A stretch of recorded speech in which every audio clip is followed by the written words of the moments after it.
সূর্যটা মাথার কাছে চলে আসবে ভাই সেদিন।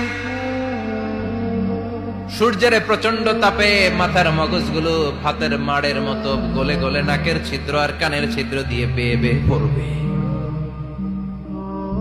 জিহ্বাটা তৃষ্ণায় বেরোতে বেরোতে নাভি পর্যন্ত এসে ঝুলে থাকবে কুকুরের মতো, ক্লান্ত শ্রান্ত ঘর্মাক্ত পেরেশান, বাঁচানোর কেউ নাই।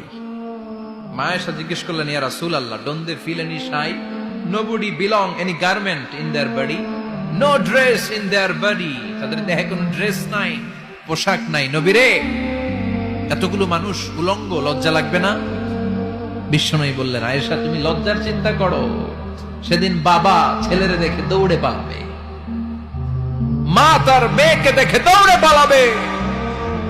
সেদিন পীর সাহেব মুরিদের পরিচয় দিবে না, মুরিদ পীর সাহেবরে চিনবে না, নেতা কর্মীরে চিনবে না, কর্মী নেতারে চিনবে না, বাবা তার কলিজার টুকরা ছেলেরে চিনবে না। একটু মিলায় নেন নিজের সাথে। যাদের ছোট্ট ছেলে মেয়ে আছে, চিন্তা করেন যে আমার মেয়েটারে দেখে আমি চিনবো না, ধাক্কা মেরে আমি আরেক দিকে চলে যাব।